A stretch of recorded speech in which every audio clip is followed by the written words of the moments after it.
వరలక్ష్మి వ్రతం రోజు తాంబూలాలు గాని వాయినాలు గాని ఇచ్చే ఐదుగురు ముత్తైదువులు ఎవరో మీకు తెలుసా?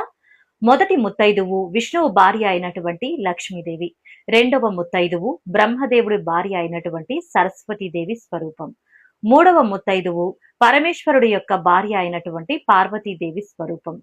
ఈ ముగ్గురు ఐశ్వర్యం, విజ్ఞానం, సౌభాగ్యానికి సంకేతం.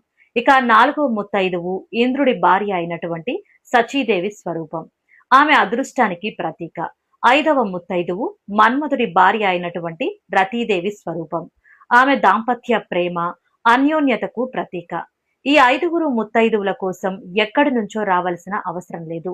ఇంట్లో పనిచేసే పెళ్లైన మహిళ అయినా, మీ చుట్టుపక్కల ఉండే సుమంగళి అయినా వారిని దేవతా స్వరూపాలుగా భావించాలి. అలాగే వ్రతం చేసే స్త్రీ సాంప్రదాయబద్ధంగా సుమంగళిగా ఎలా ఉంటుందో, వాయనం తీసుకునే స్త్రీ కూడా సాంప్రదాయబద్ధంగా సుమంగళిగానే ఉండాలి. ఈ వ్రతాన్ని ఇలా భక్తి శ్రద్ధలతో సాంప్రదాయబద్ధంగా ఆచరించి మీ ఇంట లక్ష్మి కొలువై ఉండేలా చూసుకోండి.